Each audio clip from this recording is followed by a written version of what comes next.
India పైన మరోసారి విషం కక్కింది టర్కీ.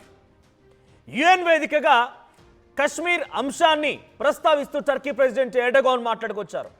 అసలు ఆయన కూడా మాట్లాడడానికి ఫస్ట్ నిజంగా ఆయనకి ఆ కన్సర్నే ఉంటే కశ్మీర్ అనే అంశం పైన చర్చ జరగాలనుకుంటే పాకిస్తాన్కి బుల్లెట్లు ఇచ్చి, పాకిస్తాన్కి గన్నులు ఇచ్చి, పాకిస్తాన్కి డ్రోన్లు ఇచ్చి, పాకిస్తాన్కి మిసైళ్ళు ఇచ్చి భారత్పై ఎందుకు ఎక్కువ పెడతాడు? కాశ్మీర్ ప్రాంతాన్ని ఎందుకు ముక్కలు చేయాలనుకుంటాడు?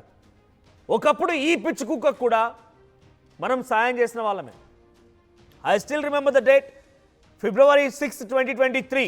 ఒక భయంకరమైనటువంటి భూకంపం వచ్చింది టర్కీలో. టర్కీ అండ్ సిరియా రెండు ప్రాంతాల్లో వరుస భూకంపాలు. ప్రజలంతా అల్లాడిపోతున్నారు. తిండి తిప్పలు లేవు. కనీసం వారికి బతుకుతామనే ఆశ కూడా లేదు. అదే సమయంలో ఒక ప్రత్యేక యుద్ధ విమానం ద్వారా భారత్ నుంచి అటు తినుబండారులు కానివ్వండి, ఆహారానికి సంబంధించిన విషయంలో కానివ్వండి, ప్రత్యేక విమానాలు ఒకటి కాదు రెండు, ఇలా ఒక పదుల సంఖ్యలో విమానాలు వెళ్ళిపోయి టర్కీలో మెడికల్ ఎమర్జెన్సీ ఉంటే మెడికల్ ఎమర్జెన్సీకి మనం హెల్ప్ చేశాం, మనం ఫుడ్ ఇచ్చాం, మనం కట్టుకోవడానికి బట్టలు ఇచ్చాం, అన్ని రకాలుగా టర్కీని ఆదుకునే ప్రయత్నం చేశాం. వి సపోర్టెడ్ అవర్ లెవెల్ బెస్ట్. మనకు సాధ్యమైనంత మేర వాళ్ళకి సపోర్ట్ చేస్తూనే వచ్చాం ఆ సంఘటనలో. కానీ ఈ పిచ్చుకుక్క వీడు ఏం చేశారంటే, మన భారత్ పాకిస్తాన్ యుద్ధంలో నువ్వు సైలెంట్గా ఉన్నా పర్వాలేదు, లేకపోతే నువ్వు అరే ఎవరి వైపుగా రాను వదిలేసినా ఊరుకునే వాళ్ళం, మాకు సపోర్ట్ చేయమని అడగలేదు. కానీ వీడేం చేశారంటే పాకిస్తాన్ వైపుగా నిలబడి పాకిస్తాన్కి డ్రోన్లు ఇచ్చాడు, పాకిస్తాన్కి మిసైల్స్ ఇచ్చాడు, పాకిస్తాన్కి గన్నులు ఇచ్చాడు, పాకిస్తాన్కి బుల్లెట్లు ఇచ్చాడు.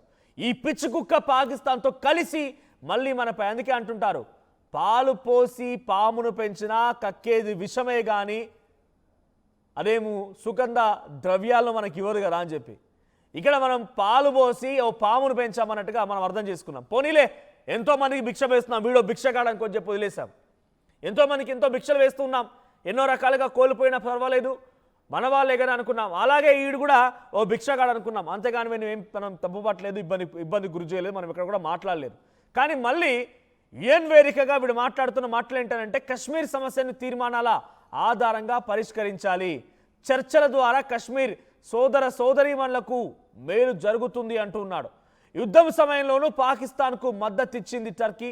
ఇప్పుడు మళ్ళీ కశ్మీర్ గురించి మాట్లాడడం పైన పెద్ద ఎత్తున తీవ్ర విమర్శలు ఎదుర్కొనే అవకాశం కూడా ఉంది.